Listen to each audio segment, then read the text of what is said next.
10 chart today. It's not of records or films or even television programmes, but home computer video games. Well, the chart has been compiled by the National Opinion Poll for the Daily Mirror and Home Computer and Video Game magazine, and they're going to publish the results next week. But here on Saturday Superstore, with a special preview of the new chart, is this week's top 10 video games.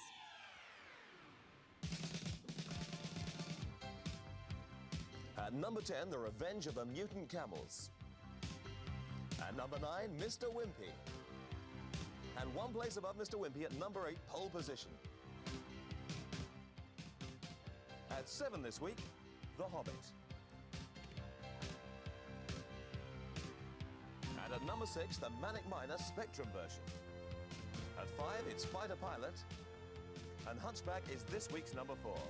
Number 3, it's Ant Attack. And the similarly titled Attic Attack at number 2. And this week's number 1 is the Commodore version of Manic Miner. I've got the number 1 game with me here, and as anyone who plays computer games will know, they come on an ordinary cassette like this. So this is the software.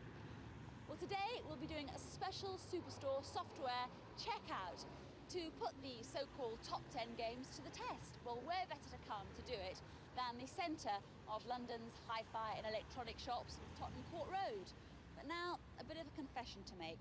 As yet, I know very little about computer games, so I need 3 ready and able and willing volunteers. Here they are. Dominic, Duncan, Cassie. Well, Dominic, Duncan and Cassie, let's get inside and get the coordinates for the computers, OK?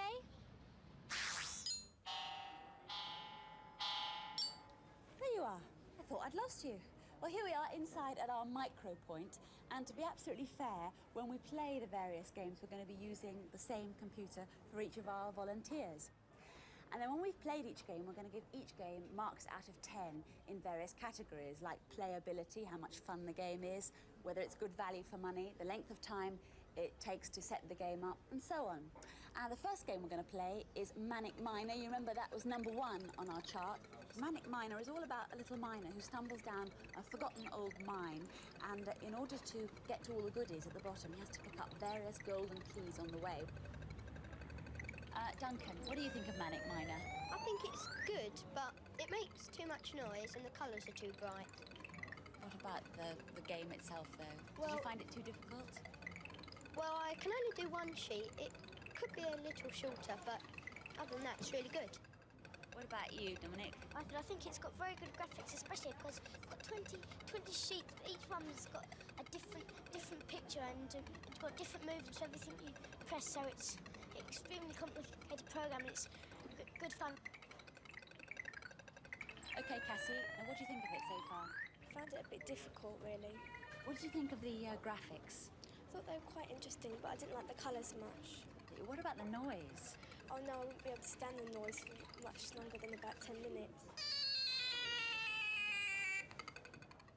So some very good reactions from our volunteers for game number 1, Manic Miner. Now we move on to our second game, also number 2 in the charts. That's Attic Attack, or Attic Attack. I think it's Attic Attack. And the idea is that you play the part of a character like a serf or a knight, and you have to get out of the evil, haunted castle as quickly as you can, getting past all the various obstacles in your way. I thought it was really interesting. I liked all the colours and the graphics and everything. It's basically the 2 we've done so far. The game's really good. It doesn't get too long. The best bits I like is when Frankenstein and Dracula come and drain your blood. And the turkey runs out, so and you die. It's really good. That's really good, yeah, you die. Well, you can get killed about 3 times, I think, and there's loads of different rooms. If you found new rooms all the time, it could last forever. Perish the thought, you'd be at it in years to come. Well, an even better reaction for Attic Attack, our second game and number 2 in the charts. Well, now we move on to an attack of another sort for our third game, and this time it's Ant Attack. And this should be very interesting because its graphic is 3-dimensional, and you have to choose whether you're going to rescue a girl or a boy. You have to get them out of the walled city of Antesher as quickly as you can, not being attacked by the ants. How do you think that Ant Attack compares with Attic Attack? I didn't think it was as good, actually. It completely confused me. I didn't know what I was doing. Couldn't control it very well. It is hard to control, and it isn't as good as Attic Attack. But it is quite good, and the graphics are good because they're 3D. Well, I prefer a bit of colour anyway, so I thought it was a bit boring.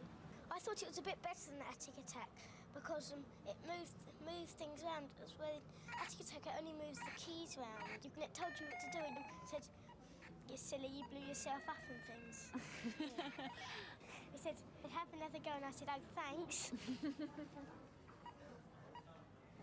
As well as looking at the top 3 computer games, we thought it would be only fair to have a look at one of the brand new releases. And the game we've got set up at the moment is called Bear Bother, and a very rough explanation of what the game entails is that the little bear has just bought a brand new motor car and he has to get the batteries on which it runs out of the house by climbing up and down the ladders. But on the way, he can be a bit bothered.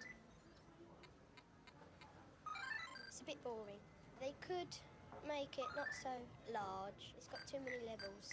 There's 3 sort of lines where there could be 2 instead. The graphics were nice and bright, but yeah, it was too large, I thought. There were lots of things chasing you, and the only thing you had to do was push down things, and the way you kept on getting killed, it was too hard. You couldn't get a hang of it or anything because there's so many things coming after you. There's 4 things. There's 3 bears and there's 1 dragon, and you're just one person. They go all over the place. You're absolutely bothered. Yeah. How long do you think you could actually spend sitting in front of a computer game trying to master it? Well, depends which game it was. With that game, I think I'd get bored with it. How about value for money? Would you spend your pocket money? No, I'd buy better games. Right, we've had your comments. Very briefly, I'd like to know which game you like best. Cassie? Attic Attack. Dominic? Ant Attack. Attic Attack. Attic Attack. Right, now, I've got all the marks down here, which you've secretly given me. Before we report back to Superstore for our accurate computer checkout, would you like to add them up on the computer for me? Thanks, Dominic. And Dominic got busy with the adding up, and he's brought the checkout scoreboard back to Superstore with him, and we can have a look at our compilation of all the marks now. Well, there's no surprise that at the bottom of the checkout chart, are you all right with that, Dominic? Can you hold that up a bit, darling? That's it. We have Bear Bother, and that's got low marks in every category and was the only game that the players didn't want to buy. Now, all the games cost around £6. At number 3 is Ant Attack, which has got good marks for setting up and getting started, but low marks for the 3D graphics. And our panel gave it low marks also because it was a bit tricky to control. Now, in second place comes Manic Miner, which incidentally is the number 1 position on the National Opinion Poll chart, but we didn't agree with them, which everybody found much too noisy. And at the top of the chart is Attic Attack, which had high marks for graphics, playability, and was the game that the players said would last forever. Well, the first brand new video games top 30 will be published in the Daily Mirror next Saturday and in Computer and Video Games Monthly magazine from March the 16th. Did you enjoy that? Yeah.